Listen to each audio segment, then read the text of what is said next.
2023 State of the Nation Address of President Ferdinand R. Marcos Jr.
of the Nation Address of President Ferdinand R. Marcos Jr.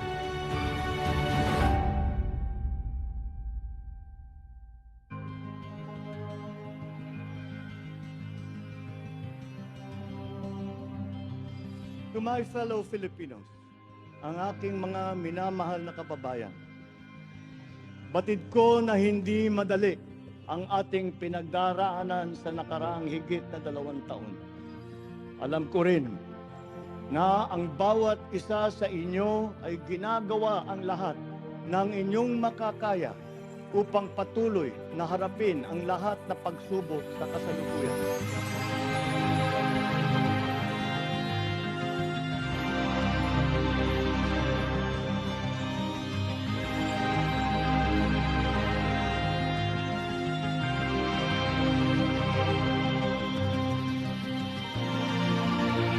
Will endure. Let our Filipino spirit ever remain undimmed. I know this in my mind. I know it in my heart. I know it in my very soul. The state of the nation is sound.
Ladies and gentlemen, let's rise and welcome the President of the Republic of the Philippines, His Excellency Ferdinand Romualdez Marcos Jr.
On the part of the Senate, the joint session is hereby called to order. On the part of the House of Representatives, the joint session is called to order. Please remain standing for the singing of the Philippine National Anthem to be led by Ms. Lara Marie Moscardon Maige.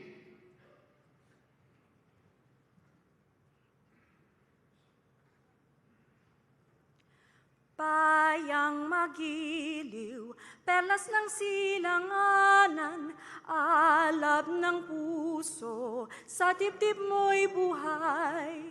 Lupang hinirang, duyan ka ng magiting, sa manlulupig, di ka pasisiil, sa dagat at bundok, sa simoy at sa langit mong bughaw. May dilag ang tula at awit sa paglayang minamahal, ang kislap ng watawat mo'y tagumpay na nagniningning.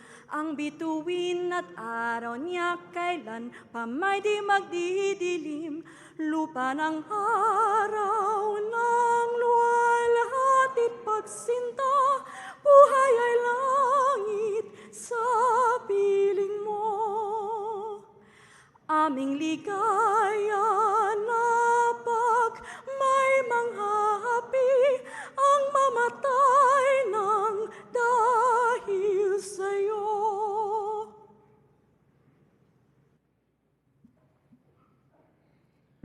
Please remain standing for the nation's prayer. Kindly bow your heads in prayer. O Diyos na makapangyarihan, manlilikha, tagapagbigay buhay at tagapagligtas.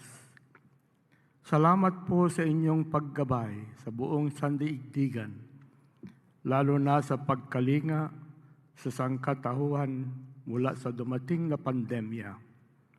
Maraming salamat sa mga pagbibiyayang patuloy ninyong ibinibigay sa aming minamahal na bayang Pilipinas.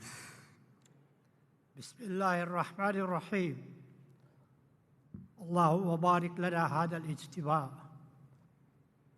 Sa pagtitipong ito, kasihan niyo po kami ng inyong banal na diwa at liwanag upang ang gawin ito ay magbunga ng ginhawa at kasiyahan sa pang-araw-araw na gawin ito, araw-araw na buhay na sambayanan.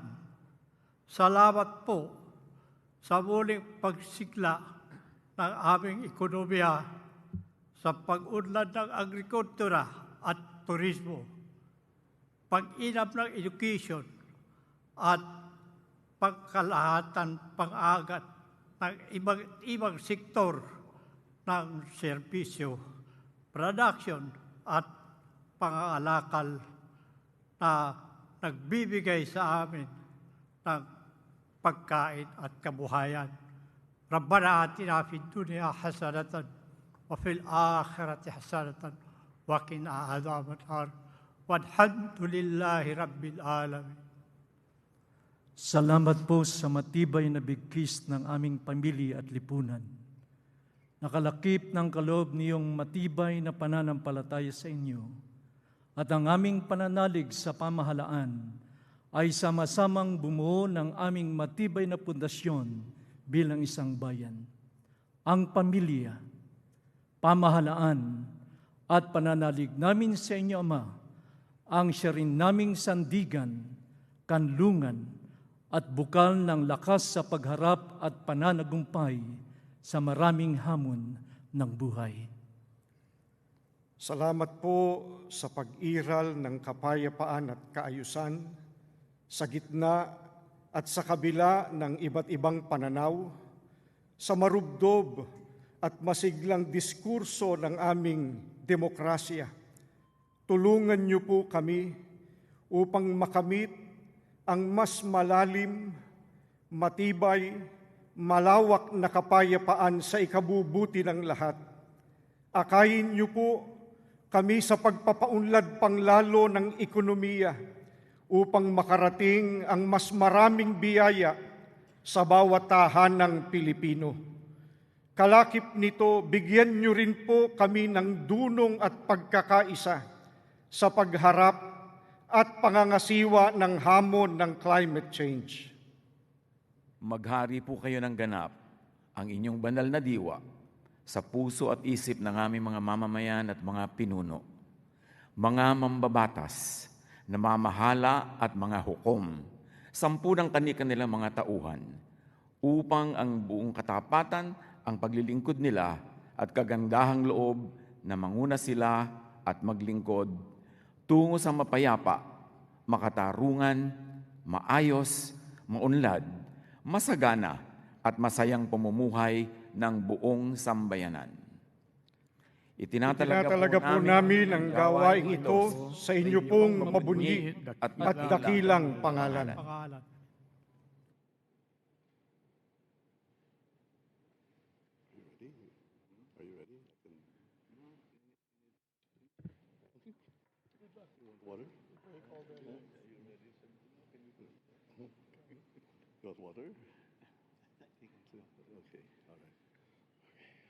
Ladies and gentlemen, honorable members of Congress of the Philippines, His Excellency Ferdinand Romualdez Marcos Jr., President of the Republic of the Philippines.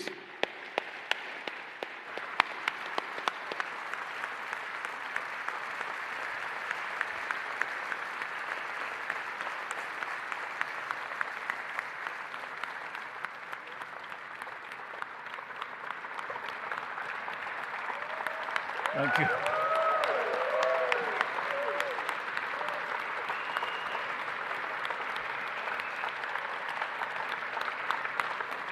Thank you. Thank you very much. Allow me to greet Vice President Sara Zimmerman Duterte, the former presidents, our former presidents, President Joseph Ejercito Estrada and President Gloria Macapagal Arroyo, Senate President Juan Miguel Zubiri, and the honorable members of the Senate, House Speaker Ferdinand Martin Romualdez, and the honorable members of the House of Representatives, Chief Justice Alexander Gismundo, and the honorable justices of the Supreme Court, His Excellency, Most Reverend Charles John Brown, and the esteemed members of the Diplomatic Corps, Executive Secretary Lucas Bersamin, and the members of the Cabinet, First Lady Luis Araneta Marcos,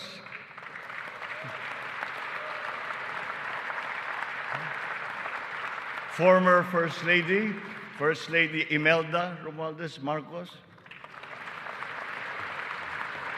other distinguished guests, mga minamahal kong kababayan, ladies and gentlemen, magandang hapon po sa inyong lahat. 1 year ago today, I stood here before you, setting forth the plans that we have to improve our economy, bring jobs to our people, improve the ease of doing business, recalibrate our educational system to adapt to the new economy, lower and rationalize energy costs, boost agricultural production, enhance healthcare, and continue social programs for the poor and the vulnerable. Let me now report to the people on the successes that we can now lay claim to, and also the challenges that we continue to face. Last year, we emphasized certain strong headwinds that were confronting us along with the rest of the world in our post-pandemic economic recovery. And the biggest problem that we encountered was inflation. Maraming kaganapan sa mundo ang nakapagpagulos sa maayos na takbo ng pandaigdigang merkado. Bukod sa digmaan sa Ukraine, naroon ang patuloy na epekto ng pandemya. Pinalala pa ito ng pagbabawas ng produksyon ng mga bansang pinagkukuhanan natin ng langis. Nang tumaas ang presyo nito, nagsunura na rin ang presyo ng iba't ibang bilihin, ang gasolina, ang kuryente at ang pagkain. Ramdam sa buong daigdig, pati na sa Pilipinas, ang naging pagtaas ng mga presyo ng bilihin noong mga nakalipas na buwan. Sinuri nating mabuti ang sitwasyon. Sa tulong ng ating mga ekonomista, Nakapagbalangkas tayo ng mga polisiya na magsisilbing pundasyon ng ating ekonomiya sa mga susunod na taon. Ito ay nakasaad sa ating medium-term fiscal framework na sinuportahan ninyo sa Kongreso. Kasabay nito ang paglulunsad ng mga estratehiya na mapalakas sa kakayahan ang ating mga kababayan at mga sektor ng ating ekonomiya. Nakakita po tayo ng magagandang resulta. While the global prospects were bleak, our economy posted a 7.6% growth in 2022, our highest growth rate in 46 years.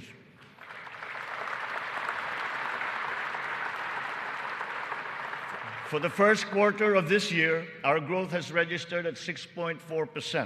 It remains within our target of 6 to 7% for 2023. We are still considered to be amongst the fastest growing economies in the Asian region and in the world. It is a testament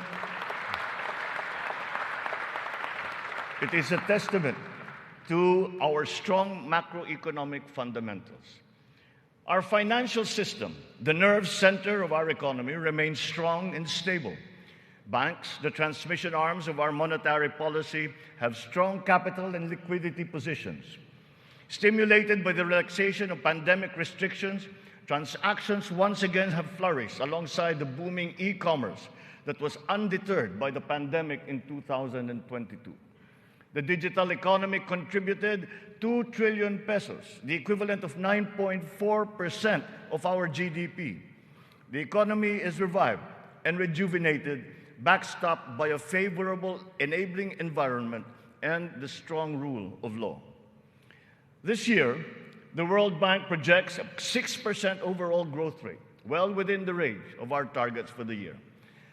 It is anchored on strong local demand, underpinned by consumer spending, and draws strength from the BPO industry and, of course, the steady flow of remittances and the continuing jobs recovery. Inflation rate is moving in the right direction. From 8.7% in January, our inflation has continued to ease up in all regions, settling now at 5.4% for June. What this means is that in spite of all the difficulties, we are transforming the economy. We are stabilizing the prices of all critical commodities. According to the Bangko Sentral, inflation is expected to ease further by the close of the year and projected at 2.9% by 2024.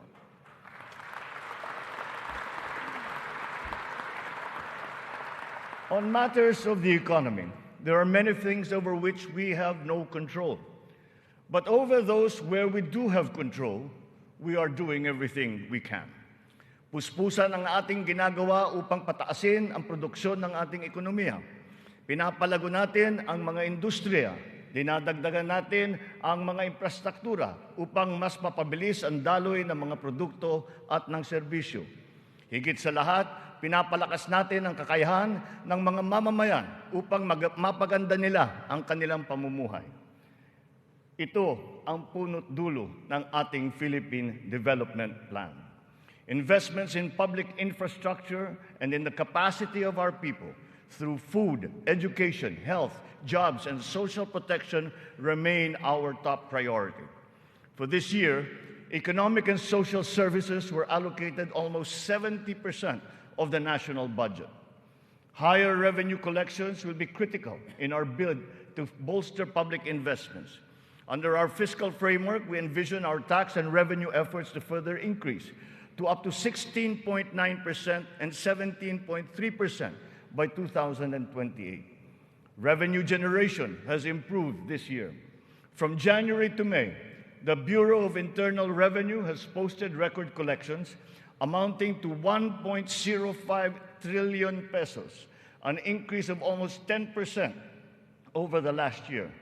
For its part, the Bureau of Customs has also increased its collection by 7.4% for the first 7 months of 2023, amounting to 476 billion pesos. Since July 2022, we have seen increased revenues from PAGCOR of 47.9% and from the PCSO of 20%. We therefore seek, once again, the continued support of Congress to enact into law the policies and reforms under our fiscal framework. Sa mga nakalipas na buwan, nakita natin ang pagbaba ng presyo ng bilihin sa iba't ibang mga sektor. Napatunayan natin na kayang maipababa ang presyo ng bigas, karne, isda, gulay at asukal. Malaking tulong ang Kadiwa Store na ating muling binuhay at inilunsad. Ang layunin ng Kadiwa ay pag-ugnayin ang mga magsasaka at ang mga mamimili. Walang iba pang namamagitan. Wala nang dagdag na gastos at patong. Maganda ang kita ng magsasaka, nakakatipid din ang mga mamimili. Sa mahigit 7,000 kadiwa na idinaos sa buong Pilipinas, 1.8 million na pamilya ang nakinabang sa mababang presyo ng bilihin. Sa kabuuan, halos 700 milyong piso ang naging benta ng mga ito na nakapagbigay ng hanap buhay sa mga membro ng mahigit 3,000 na kooperatiba at samahan. Maganda ang nakita nating resulta, kaya papalawigin pa natin ang Kadiwa sa buong bansa. Kamakailan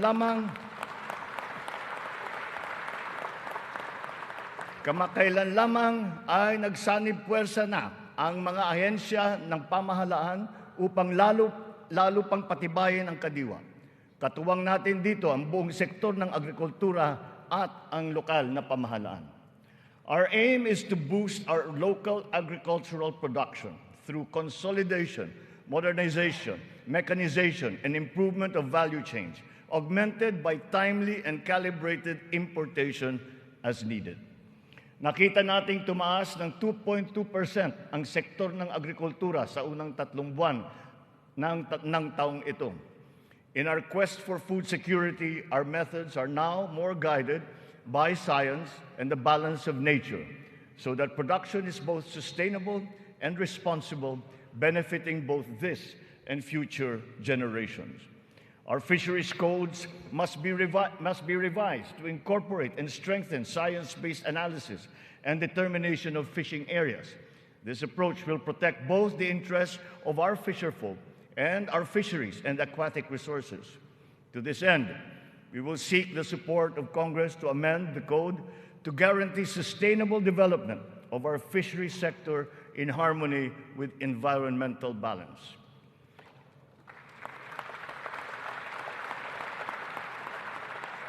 Ipinagbubuklod natin ang mga magsasaka sa pamamagitan ng farm and fisheries clustering at mga livestock multiplier farms.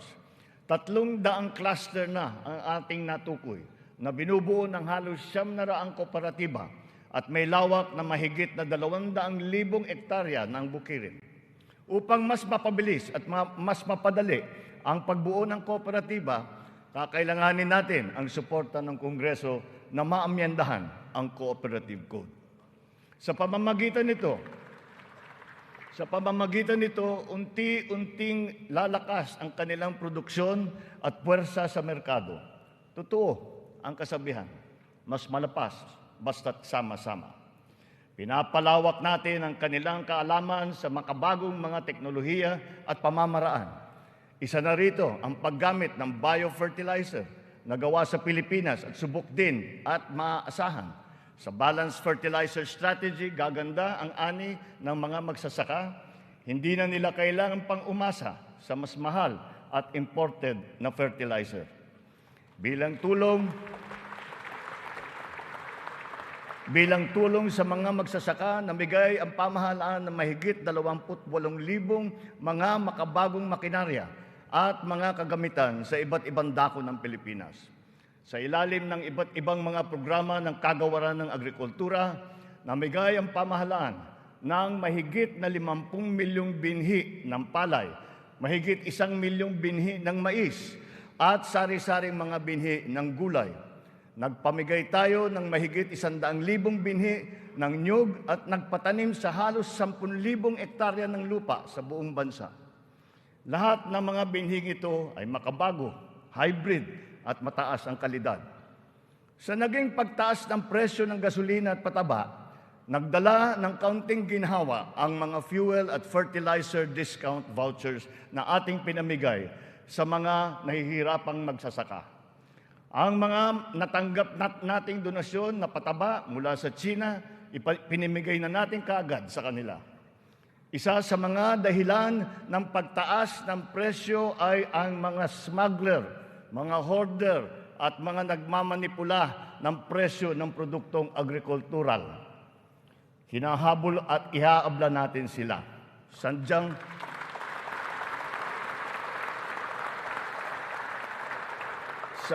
hindi tama ang kanilang gawain at hindi rin ito tugma sa ating magandang layunin. Pandaraya ang kanilang ginagawa. Napapahamak hindi lamang ang mga magsasaka, kundi tayo rin mga mamimili. Kaya hindi natin papayagan ang ganitong kalakaran. Bilang na ang mga araw ng mga smuggler at hoarder na yan.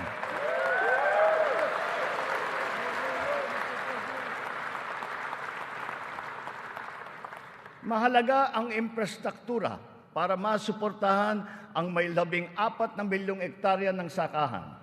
Inayos natin ang geo-agri-map ng mga farm-to-market roads ng buong bansa upang maidugtong mabuti ang mga sakahan sa mga pamilihan. Alinsunod dito, karagdagang 600 kilometro ng mga FMR ang ating nilatag sa iba't ibang panig ng bansa. Binigyan din natin ng patubig ang mahigit na 49,000 hektarya ng bukirin sa buong Pilipinas. Nagpagawa tayo ng halos 4,000 mga karagdagang fabrication lab, production at cold storage facility na magagamit ng lahat. Sa tulong ng Kongreso, nakapagpatayo tayo ng 24 na multi-species hatcheries upang maparami ang produksyon ng mga isda. Nakabantay tayo sa anumang banta ng mga sakit at peste na maaring dumapo sa mga pananim at alagang hayop. Malapit na tayong magkaroon ng mga epektibong gamot at bakuna labang sa mga ito.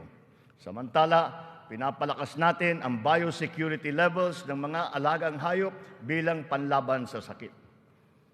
Tayo rin ay naghahanda sa El Nino na nagbabadyang tumama sa mga darating na buwan. Nagsimula na tayong maghanda at ang mga buffer stock at ang mga kagamitang patubig ay hinahanda na. Kung kinakailangan, magsasagawa pa tayo ng cloud seeding upang makapagdala ng ulan. Kasabay ng lahat na ito, hinihimok din natin ang ating sambayanan na magtipid ng tubig para sa malawakang paghanda sa banta ng tagtuyot. Tulad ng ating ipinangako, ipinagpatuloy natin ang reformang pansakahan. Mahalagang haligi ito ng sektor ng agrikultura na ating inaayos. Nitong nakalipas na taon, mahigit 70,000 titulo ng lupa ang ginawad sa mga benepisyaryo ng reformang agraryo.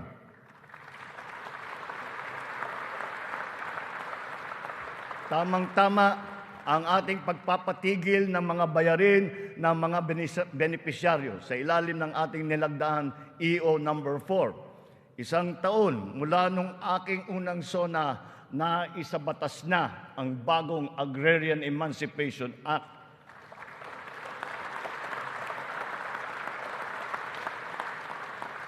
Dahil dito, ang 57 billion piso ng utang na pinapasan ng mahigit 600,000 benepisyaryo ay tuluyan ng nabura.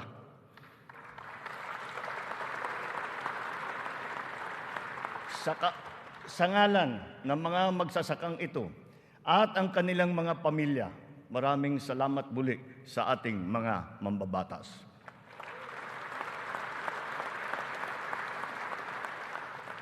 Ang tubig ay kasing halaga rin ng pagkain. Kailangan natin tiyakin na may sapat at malinis na tubig para sa lahat at sa mga susunod na salinlahi. Kasama na rito ang tubig na ginagamit natin para sa sakahan. Considering its fundamental importance, water security deserves a special focus. Our efforts must not be scattershot, but rather cohesive, centralized, and systematic. So given that urgency, We have created the Water Resources Management Office to specifically handle the delicate job involving this most precious resource. Nakikipag-ugnayan tayo sa Kongreso upang maipasa ang batas para sa pagbuo ng isang Department of Water Resource Management.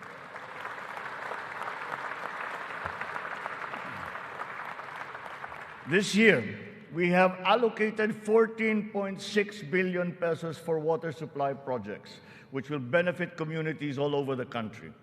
Recently, the water supply of NCR and Rizal received a significant boost from the first phase of the Wawa Bulk Water Supply Project. The water supply will increase as the project enters the second phase. We have installed 6,000 rainwater collection systems across the country in preparation for the looming dry spell brought about by El Nino. One of the keys to continuing economic growth is infrastructure development. So we will build better and more.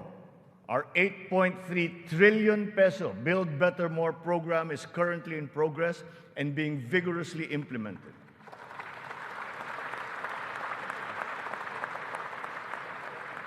Ang buong bansa ay makikinabang sa 174 na proyekto sa ilalim ng programang ito. Hindi lamang natin pinapagpatuloy ang mga nasimulan ng mga proyekto, lalo pa natin pinapalawak.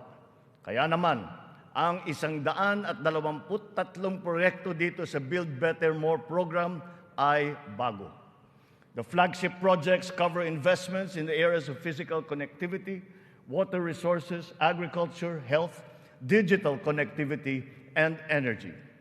Physical connectivity infrastructure, such as roads and bridges, seaports, airports, mass transport, account for 83% of this program. Our infrastructure spending will stay at 5 to 6% of our GDP.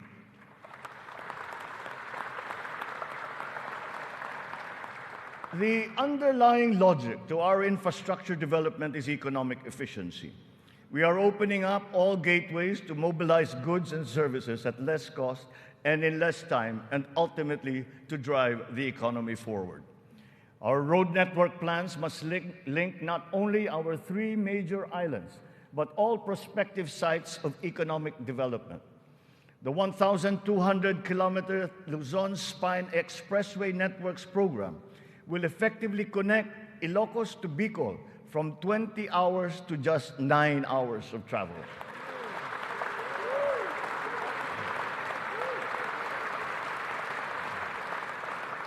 Under the Mega Bridge program, 12 bridges totaling 90 kilometers will be constructed, connecting islands and areas separated by waters. The program notably includes the Bataan-Cavite Interlink Bridge and the Panay-Guimaras-Negros Island Bridges, each spanning 32 kilometers, and also the Samal Island Davao City Connector Bridge. As of June this year, we have constructed, maintained, and upgraded more than 4,000 kilometers of roads and around 500 bridges across the country. Crucial airport and port development projects across the country have also been completed, including Cebu Pier's 88 Smart Port and the new passenger terminal buildings of Clark Airport and the Port of Calapan. We initiated several railway projects with a total length of more than 1,000 kilometers. Notably, the southern leg of the North-South commuter railway system is now in full swing. In a few years, travel from Pampanga to Laguna will be reduced from 4 hours to just 2.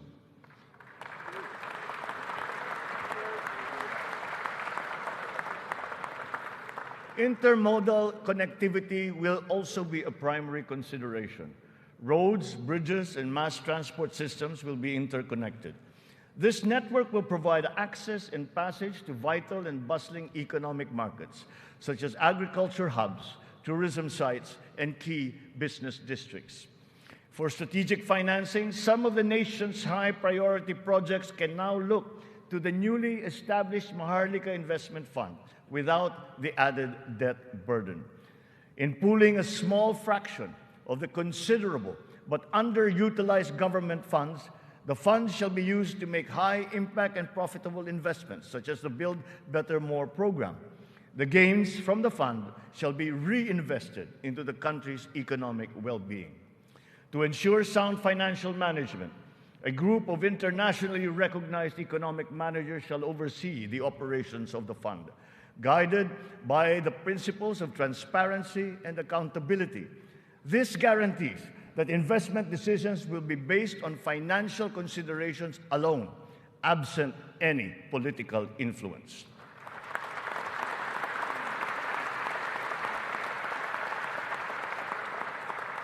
The funds for the social security and public health insurance of our people shall remain intact and separate. Owing to favorable market conditions, the price of crude oil has stabilized. Since last year, gasoline and diesel prices have gone down by 18% to 29% respectively. We have built 8 new additional power plants.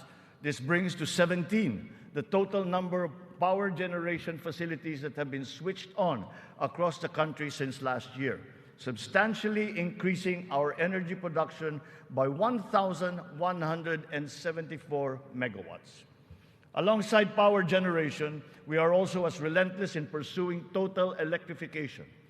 Since my assumption into office, almost 500,000 homes have been given access to electricity. We will spare no effort to achieve full household electrification by the end of my term. 100% is within our reach. When it comes to energy, renewable energy is the way forward. We are aggressively promoting renewables so that it provides a 35% share in the power mix by 2030, and then on to 50% by 2040. To accelerate the realization of this green energy goal, we have opened renewable energy projects to foreign investments. Since last year, an additional 126 renewable energy contracts with a potential capacity of 31,000 megawatts have been awarded. To date, we have over 1,000 active projects spread all over the country. 299 of these are solar, 187 are wind, 436 are hydroelectric, 58 biomass, 36 geothermal, and 9 are ocean-powered. The Malampaya project has been a boon to our country, energizing 20% of Luzon. The renewal of the contract guarantees continued revenues and energy production for another 15 years. But aside from Malampaya, we will also push for more gas exploration in other parts of the country. The national government has also partnered with the BARM in regard to energy exploration and development, and also its utilization within its territorial jurisdiction. We therefore expect to see renewed investor interest in its promising sites. We finally have a unified national grid with the interconnection of the Luzon, Visayas, and Mindanao grids. The one grid, one market will enable more efficient transfers and more competitive pricing of electricity throughout the country. However, 68 grid connections are much delayed, according to the ERC's count. We are conducting a performance review of our private concessionaire, the National Grid Corporation of the Philippines. We look to NGCP to complete all of its deliverables, starting with the vital Mindanao, Visayas, and Cebu Negros Panay interconnections. Habang pinapabuti natin ang lagay ng ekonomiya, pinapalakas din natin ang kakayahan ng Pilipino. Ito ay sa pamamagitan ng mahalagang armas ng edukasyon, magandang kalusugan at trabaho. Malaking bahagi ng pondo ng pamahalaan ay inilaan para sa mga ito. Sa ating pagtahak sa kaunlaran, walang mamamayang Pilipino ang maiiwanan. Para sa atin, ang bawat buhay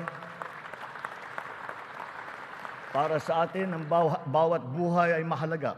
Ano man ang edad, kasarian, pangkat, relihiyon o pisikal na kondisyon, sila ay kukupkupin at tutulungan.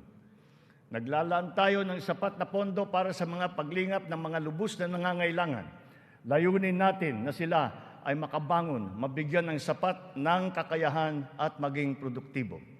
Hindi lamang DSWD, kundi pati ang DOLE, ang DepEd, TESDA, CHED ay tumutulong sa ating mga kababayang nangangailangan. Ang AIX, TUPAD, TVET for Social Equity, Social Pension for Indigent Senior Citizens, at ang Cash for Work para sa mga PWDs ay ilan lamang sa mga mahahalagang programa ng pamahalaan para sa kanila. Nariyan din ang Integrated Livelihood Program Kabuhayan upang matulungan ang mga maliliit na negosyo. We are inclusive in our pursuit of social protection. The pension of the military and the uniformed personnel is as important, as urgent, and as humanitarian as that of all other civilian Filipino employees. Efforts are underway to make it fully functional and financially sustainable. We are once again working closely with Congress to ease the transition from the old system to the new one, so as to be able to guarantee that no effects are felt by those in the uniformed services.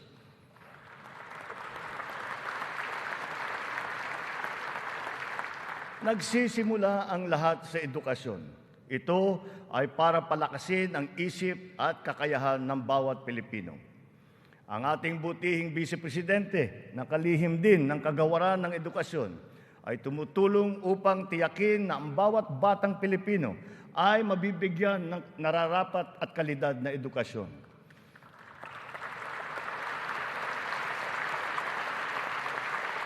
We have renewed hope in giving the best to our next batches of students, especially the 28.4 million learners who return to school this year.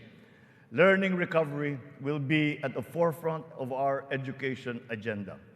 The Matatag Agenda for Basic Education has been launched, focusing on relevance of curriculum, rapid and responsive delivery, and the welfare of both learners and teachers.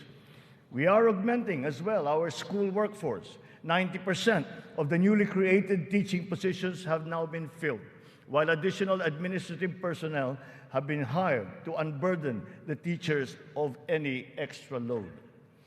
Taking to heart the lessons of the pandemic, alternative delivery modes and blended learning methodologies have been adopted to ensure unhampered learning.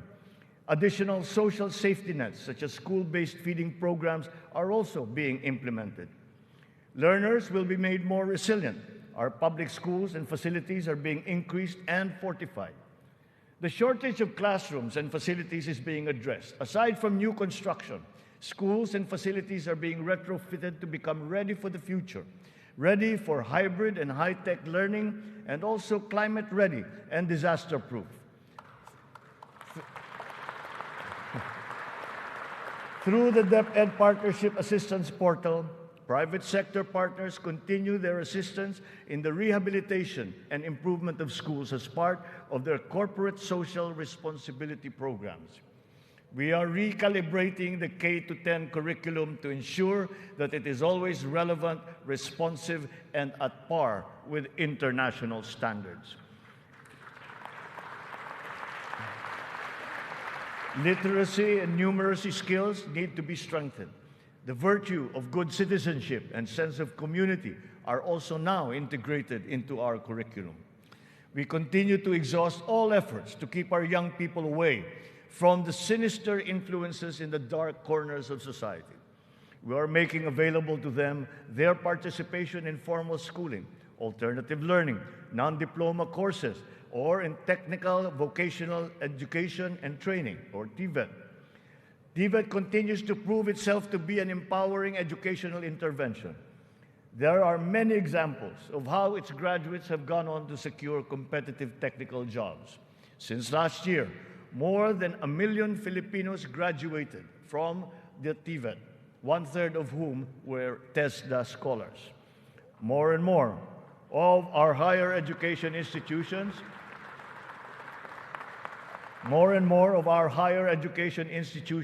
have reached world-class status. This year, 52 Philippine HEIs have been included in the World Universities rankings compared to just 15 last year. We will not let a student's financial constraints be a hindrance to his or her education. We have activated social safety nets, such as skills development training and youth employment programs. Tertiary education in state universities and colleges will remain free for our qualified students.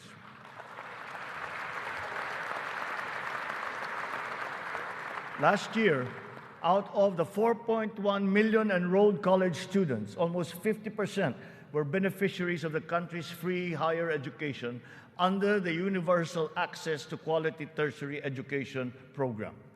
Deserving and talented students without the financial capacity to attend school will not be left behind in this education agenda. A culture of innovation, working hand in glove with a culture of entrepreneurship, must be fostered. This is Philippinovation. Science and technology, especially R&D, will be at its foundation. The DOST leads the development of our capabilities in science, technology, and innovation. Science and technology-related scholarships are made available for the talented and technically gifted students from high school all the way to graduate school. To address the challenge of staying at the cutting edge of technology, 44 renowned Filipino scientists in diverse areas of expertise have returned home under the Balik Scientist program. They will undertake research in various priority fields and will be supported by upgraded facilities and R&D funding.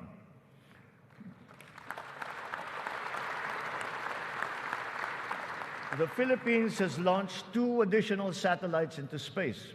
Together with the first satellite, they will track weather, predict storms, evaluate soil and water supplies, analyze shifts in population, and be used for traffic management, geohazard mapping, risk assessment, and even including security and defense.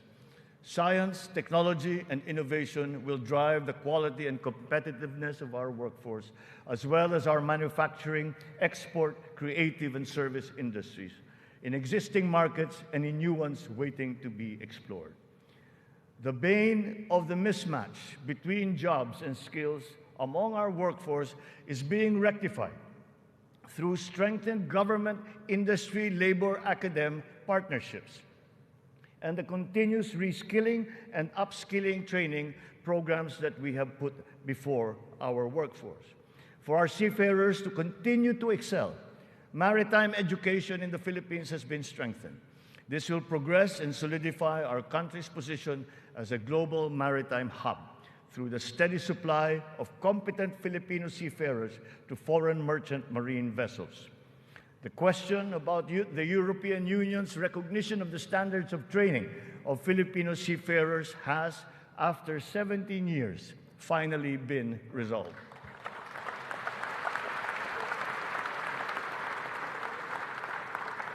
This development now effectively maintains the Filipino seafarers' distinct competitive advantage in the global shipping labor market. To address the current shortage of healthcare professionals in our country and to help us achieve our goal of universal healthcare, we are greatly expanding our medical and nursing education programs.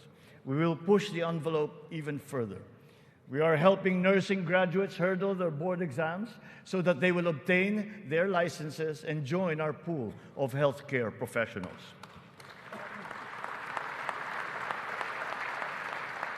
Ang kalusugan ang ikalawang armas para sa lakas ng pangangatawan ng bawat Pilipino. Isinusulong natin muli ang kalusugan ng Pilipino. We are now refocusing our health priorities, applying the lessons learned from the pandemic and addressing the weaknesses that it has exposed. Healthier communities and lifestyles are our advocacy. We have launched convergent programs to address hunger and nutrition-related issues amongst our people, especially the children, like stunting and wasting.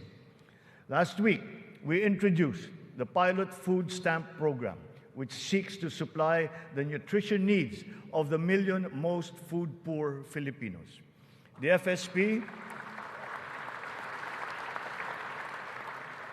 The FSP shall complement our nutrition continuity programs, such as the First 1,000 Days program, which ensures nourishment for the first 3 years of a child's life.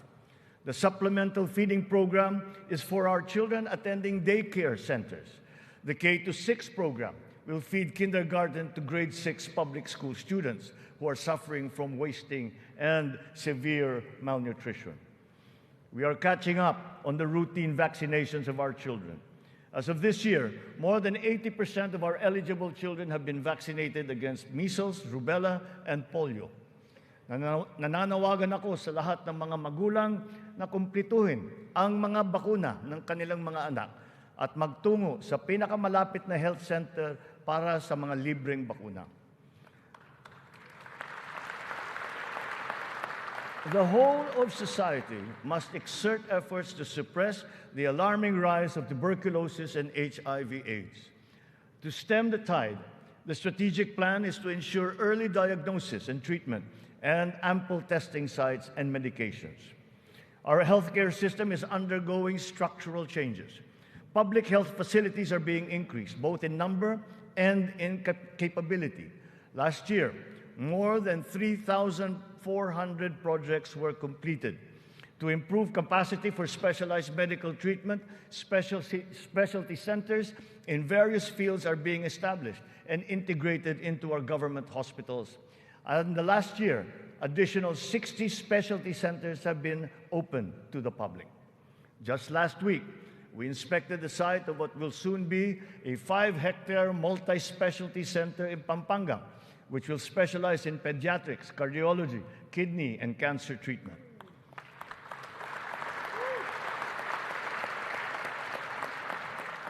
We are working for a more direct, efficient delivery of services through integrated primary care providers and networks in partnerships with the LGUs and our partners in the private sector.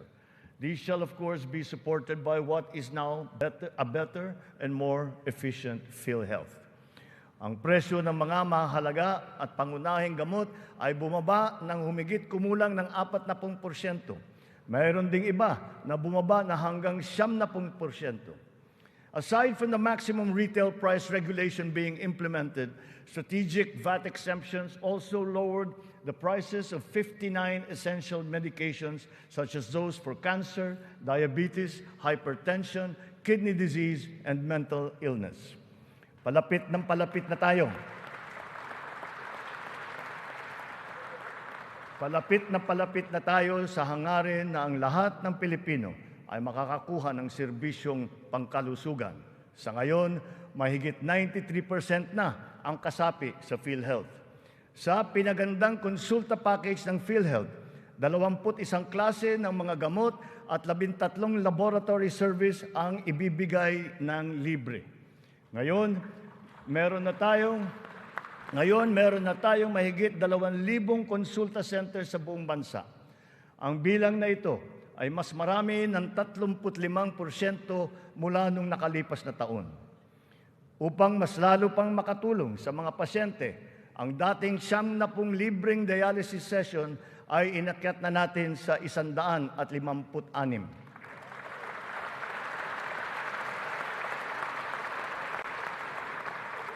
Mga kababayan, libre na po ngayon ang dialysis para sa karamihan ng Pilipino.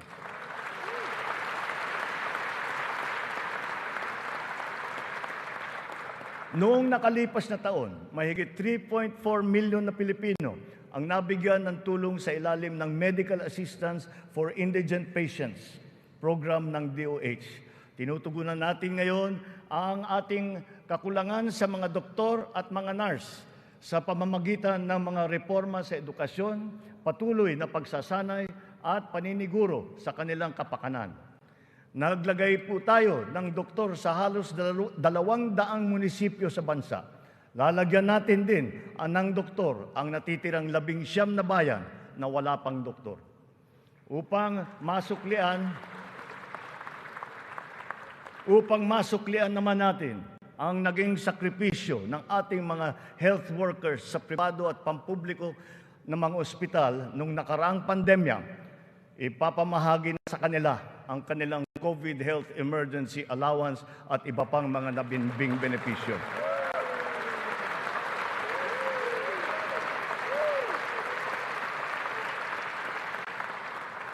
Kasabay ng pangangalaga natin sa edukasyon at kalusugan ng ating mamamayan, tinitiyak din natin na may sapat at magandang hanap buhay sa loob at maging sa labas ng bansa. As of May this year, our employment rate rose to 95.7%, clear proof of the improvement from the severe unemployment that we experienced during the height of the pandemic. Employment then was at a low of 82.4%. But even with our current high level of employment, we must do more. We will generate additional jobs for the remaining 4.3% of our workforce, as well as for the 11.7% underemployed Filipinos seeking better employment opportunities. Under the banner of our fast-growing economy, we are aggressive in our investment and business promotions and facilitations. For that, we have not limited ourselves to the local economy, but we have looked to the global economy for partnerships and agreements. Our independent foreign policy, a friend to all and enemy of none, has proven effective. We have formed strategic alliances with our traditional and newfound partners in the international community. We have embarked on foreign trips to promote the interest of the country for peace building and for mutually beneficial purposes. These economic missions have yielded an estimated total investment value of 3.9 trillion pesos or 71 billion US dollars, with a potential to generate 175,000 jobs. The implementation of recent economic reforms is underway. BOI-approved investment projects have reached 1.2 trillion pesos during our first year, while other strategic investments approved for processing through the newly established green lanes amount now to 230 billion pesos. Our existing bilateral and multilateral trade agreements, notably within the ASEAN framework, and with Japan and with Europe, and allow us to leverage our competitive advantages and reap economic benefits. We will continue to forge more of these international partnerships that will lead to a more balanced trade strategy and a healthier economic position. The Regional Comprehensive Economic Partnership, or RCEP, is now in force. It is a multilateral trade arrangement with the ASEAN and other countries such as Australia, China, Japan, Korea, and New Zealand. We can now have competitive access to a regional market that comprises 2 billion people. As we address our weaknesses and develop competitiveness in other potential areas, we must also play to our strengths. Our competitive advantage must be leveraged. As a service export powerhouse, we must continue to nurture the growth of the services sector, particularly the information technology business process management sector, and of course, the tourism industry. Our tourism has always been a reliable pillar of our economic growth through the years, providing livelihood to more than 5 million of our citizens. Because of the reopening of the economy and the phenomenon of revenge travel, this sector is headed for a great rebound. From January to June this year, we have received 3 million international visitors. This number is already 62% of our 4.8 million target for the entire year. Mga kababayan, ang lahat ng mga ginagawa nating ito ay magbibigay bunga sa libu-libong hanap buhay para sa ating mga kababayan.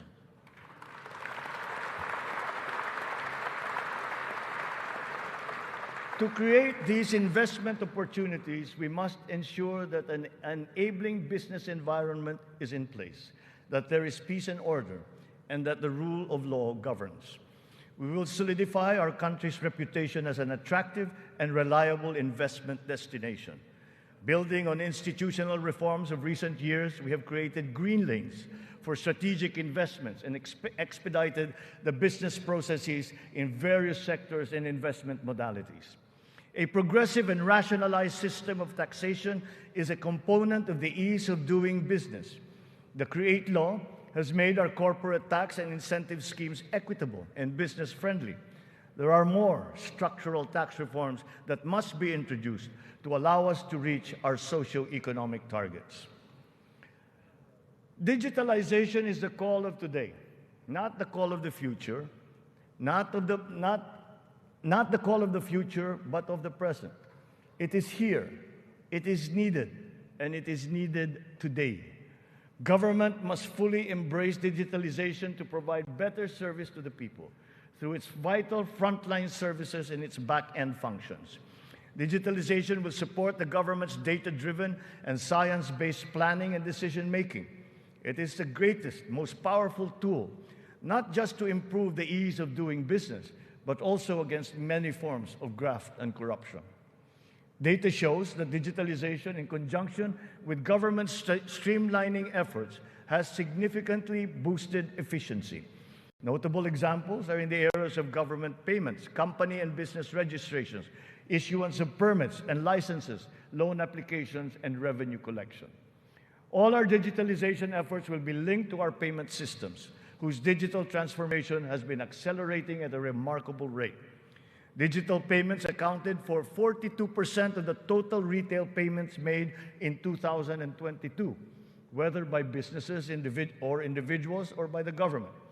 Its high trajectory is now well positioned to achieve Bangko Central's target of 50% of total retail payments by this year. The eGov PH app has also been launched. As envisioned, all key government services are to be integrated into the single and centralized mobile app for the convenience of the general public. The national ID system will be at the core of this digitally transformed network of government services. It will fundamentally change the lives of each Filipino.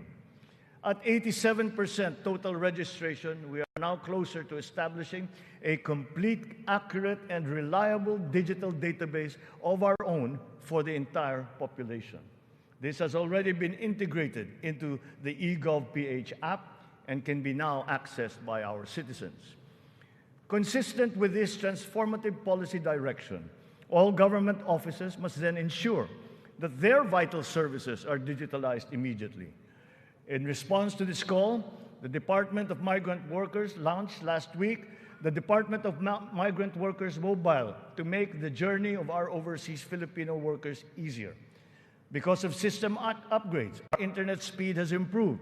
As of June of this year, our fixed broadband speed ranks 47th amongst 180 countries. This ranking is 11 places higher than it was last year. Our mobile internet speed is now ranked at 83 out of 142 countries, which is 8 places higher than it was last year.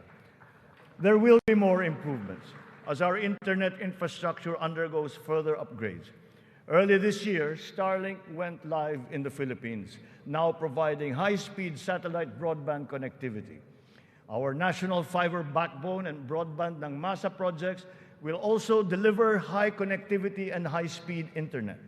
We are prioritizing geographically isolated and disadvantaged areas. The DICT has been directed to consolidate all these digitalized government services into the eGov PH app, to establish the National Government Portal and the Philippine Business Data Bank to improve the internet speed in our country. With our e-commerce roadmap firmly in place, we are poised to take this digitalization drive further and beyond, utilizing e-commerce to take full advantage of new technologies. The first bill that I signed into law was the SIM Registration Act, because we are mindful of the risks and vulnerabilities that can lead to negative consequences. Digital users and consumers shall be protected from identity theft, phishing, other online scams through essential systems and safeguards, such as cybersecurity, data privacy, consumer complaint mechanisms, and financial literacy campaigns. The trainings necessary to ease the transition of those whose jobs would be affected by the shift to digitalization are also now being included in the curricula and programs offered by TESDA, DICT, and other agencies of government. It is our wish that one day foreign employment will be driven by choice, not by necessity. It remains a noble calling that our OFWs have answered. requiring great sacrifice from them, their families, and their communities. We are engaging with our partners in the international community to ensure a safe working environment for our countrymen. And as we do so, we are also putting in place responsive mechanisms for the social welfare, repatriation, and reintegration of our returning OFWs into the Philippine economy.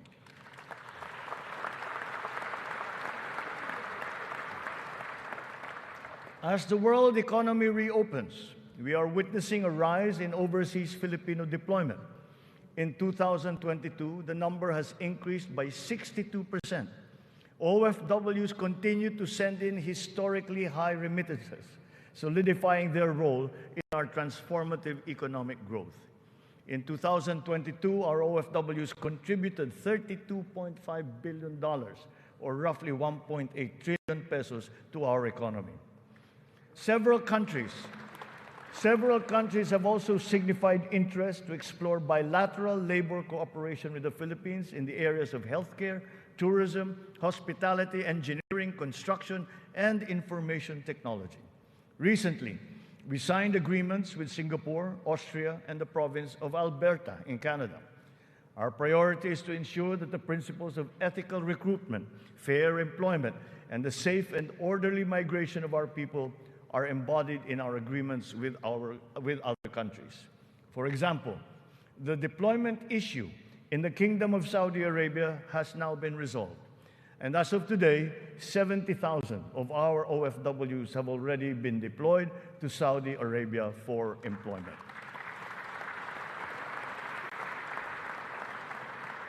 Moreover, the unpaid salaries and other related claims of some 14,000 OFWs who have been put out of work in Saudi Arabia during the pandemic are now being processed. The Crown Prince of the Kingdom of Saudi Arabia himself personally committed to me that the unpaid claims of Filipino workers would now be paid.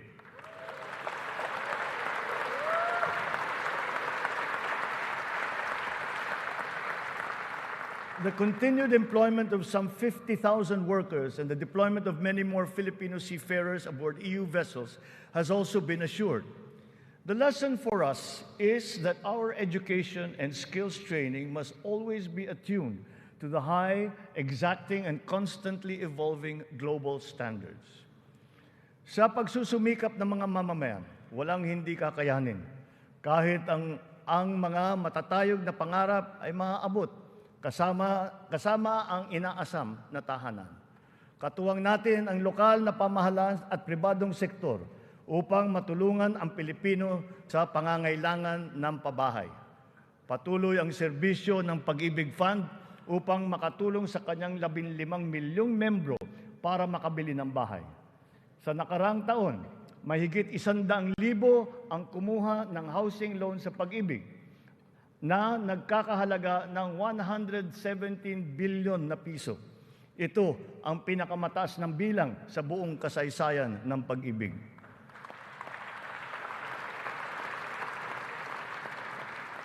Itong nakalipas na taon, mahigit 148,000 na kabahayan at mahigit 30,000 mga Certificate of Eligibility of Lot Award ang naipamahagi sa Luzon, sa Visayas at sa Mindanao sa ilalim ng sari-saring mga programang pabahay ng pamahalaan. Mahigit 35,000 residential free patent at agricultural patent titles naman ang naibigay sa mga benepisyaryo nito sa buong bansa. Hindi pa dito natatapos.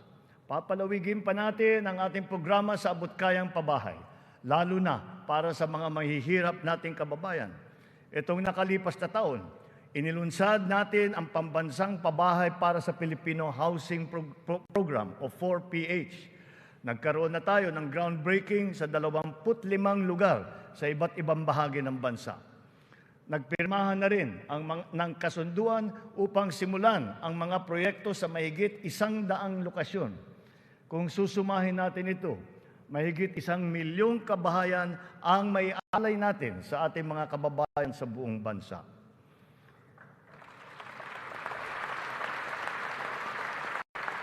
The building blocks of progressive, livable, and sustainable communities will never be complete without appropriate and responsible action to mitigate and to adapt to the effects of climate change.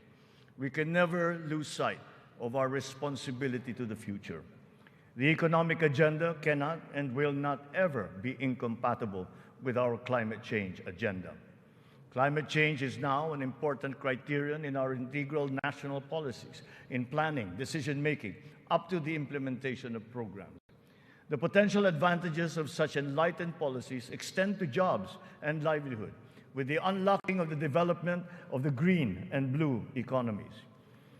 We have learned many painful lessons from past disasters, but we continue to be alert and prepared in our disaster response. It has in fact been commented that sometimes we are over-prepared for such natural disasters. Well, to continue that, we are reorganizing our response teams to make them more adaptable, agile, and effective in times of calamities and crises, with a clear unity of command. Our evacuation centers are being upgraded to withstand the greater forces of the new normal of extreme weather, as well as other natural and man-made disasters. Furthermore, new evacuation centers are also being built, of which 55 have already been completed. We remain committed to global decarbonization goals and the reduction of our carbon footprint. We preserve and protect the treasure that is our forests. Their value to the environment, to the ecology, and the economy is incalculable. We have adopted the concept of the circular economy, using nature as our model. The aim is to keep raw materials in a closed loop. In our world with scarce resources, the circular economy allows us to fully use these resources, minimize waste, and reduce the need for new resources, just as it is in nature. Just like our climate change action, this new system requires the participation of all sectors of society, up to each individual citizen, for it to succeed. Only a whole-of-government and whole-of-society approach will enable us to do all of these. It is necessary to apply all the resources that are at hand if we are to progress as quickly as we need to. Collaboration is the key between and among government offices, and between government and the private sector, between industries and the academe, between government and international partners, and most importantly, collaboration between and among our populace. Kakailanganin natin ang tulong at kakayahan ng buong pamahalaan at ng buong bansa. And so, we shall do the same for the next 5 years. We seek not only to become more effective, but more, to become truly transformative. This approach will be operationalized through the interagency cooperations, as well as through coordinated efforts between and among the 3 branches of government and the independent constitutional bodies.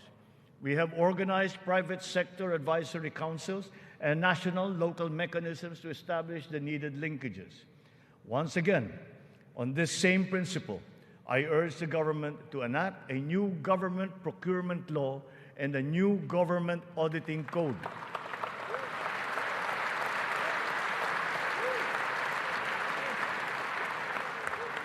This to make government procurement and auditing more attuned to these changing times.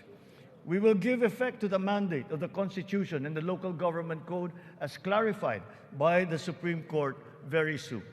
Almost all the required devolution transition plans of the LGUs are done.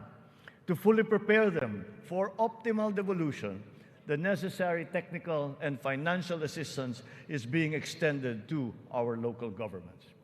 In everything that we do, the enduring Filipino quality of bayanihan will still be our guide. 5 taon mula nung matinding kaguluhan, babangon na ang Marawi City.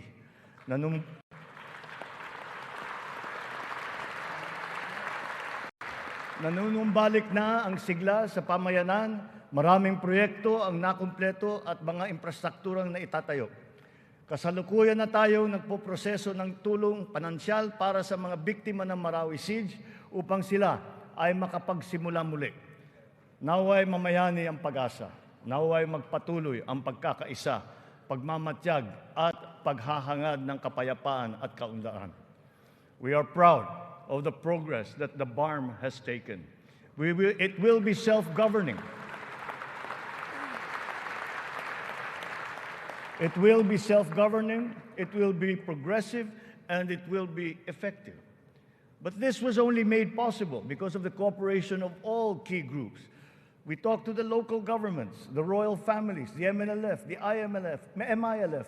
We're all consulted and represented in this transition phase. The international community has also supported us in this smooth transition. Former adversaries are now partners in peace. Its functions have been defined, and its basic laws are now being written.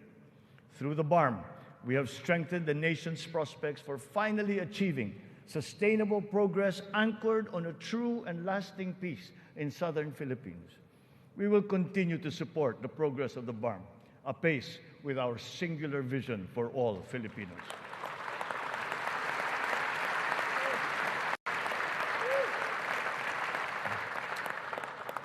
A strong and stable rule of law will strengthen the foundation of our transformation. Our police and armed forces are being strengthened and modernized to be more effective in maintaining peace and order and in defending our sovereignty. We fully support the judiciary's efforts to improve the justice system and to protect constitutional rights. The campaign against illegal drugs continues, but it has taken on a new face.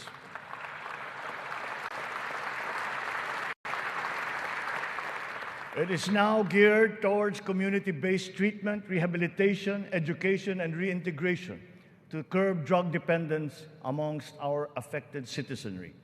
Last year, we launched the Buhay Ingatan, Droga'y Ayawan, or BIDA program, and established an additional 102 Balay Silangan Reformation Centers nationwide. We will relentlessly continue our fight against drug syndicates, shutting down their illegal activities,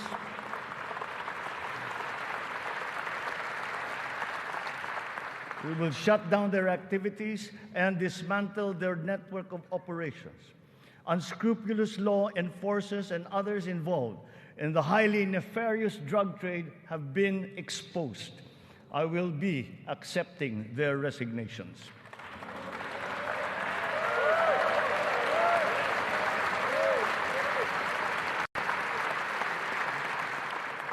In their stead, we will install individuals with unquestionable integrity who will be effective and trustworthy in handling the task of eliminating this dreaded and corrosive social curse.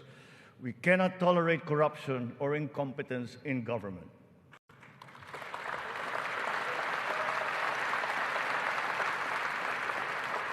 For almost half a century, some of our fellow Filipinos have taken to arms to make their views known and felt.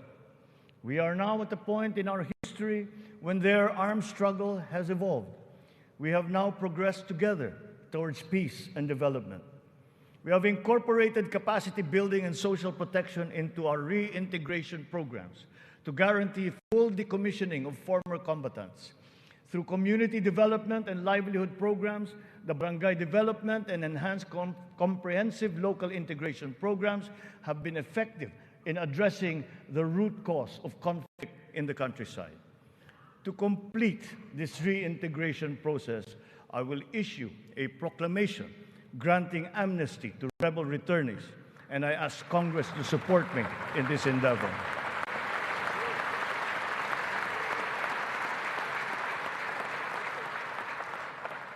Our journey to progress requires not only unity and social cohesion amongst our people. It is also imperative that our nation remains intact and inviolable, our sovereignty preserved. We will protect our sovereign rights and preserve our territorial integrity in defense of a rules-based international order.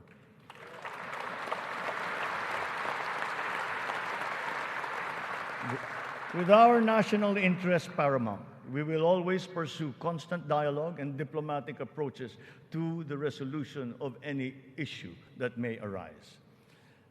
So the initial results of our efforts inspire confidence. Let us continue to be relentless in our aspiration of peace and progress. This has not been the work of a single person. neither a single branch of government nor even the whole government acting alone. This is the collective synergy achieved by all Filipinos working together. It took a whole-of-nation effort to achieve this immediate recovery from our pandemic slump. Unity was what made us rise once more. Nagsisimula pa lamang tayo. Ang pagbangon ng ating bayan ay magpapatuloy pa. Hinihiling ko ang inyong tiwala at pakikiisa. Sa ganitong paraan, makakamtan natin ang ating tanging hangarin, ang maginhawa, matatag at panatag na buhay para sa lahat ng Pilipino.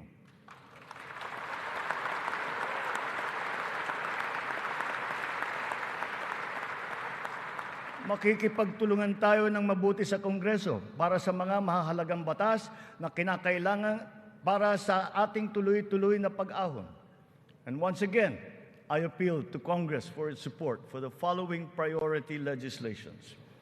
The essential tax measures under our medium-term fiscal framework, such as excise tax on single-use plastics, VAT on digital services, rationalization of mining fiscal regime, motor vehicle users charge, road users tax, the military and uniform personnel pension, amendment of the Fisheries Code, amendment of the Anti-Agricultural Smuggling Act, amendment of the Cooperative Code, new government procurement law, new government auditing code, anti-financial account scamming, Tatak Pinoy law, the Blue Economy law, ease of paying taxes, LGU income classification, and the Philippine Immigration Act.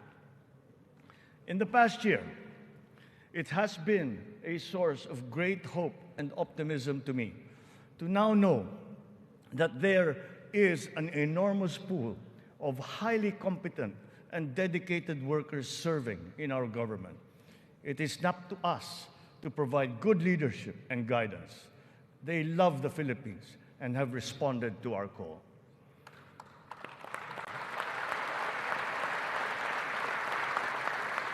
I have stated before that my confidence in our future was grounded in our world-class quality workforce, be they the farmers in the field, corporate giants, government officials, school teachers, health workers, or employees. That confidence has been further buoyed by the demonstration of love for the Philippines. Every Filipino has unanimously risen to the challenge that we have made to them to be part of our nation's future. Handa silang maghandog ng tulong dahil mahal nila ang kanilang kapwa Pilipino at mahal na mahal nila ang Pilipinas. And thus, with this in my heart, I know that the state of the nation is sound and is improving. Dumating na po ang bagong Pilipinas. Maraming salamat po sa inyo.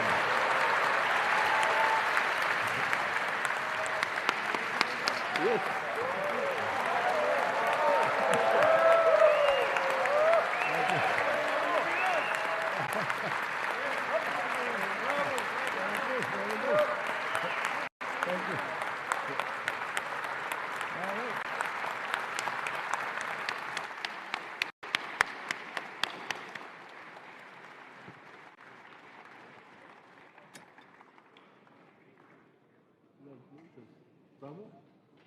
Congratulations, boss. Go for legs.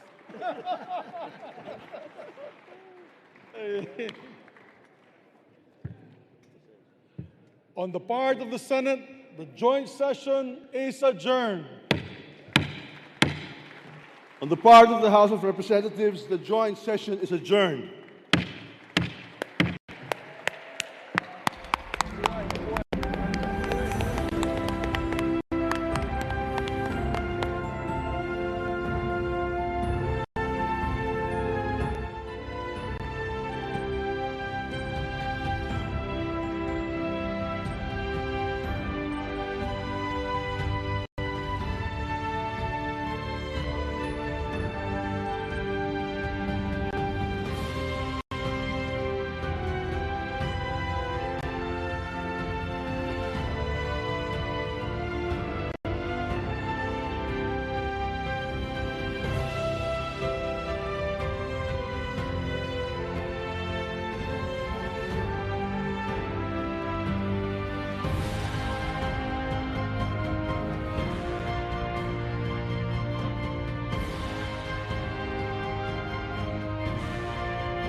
2023 State of the Nation Address of President Ferdinand R. Marcos Jr.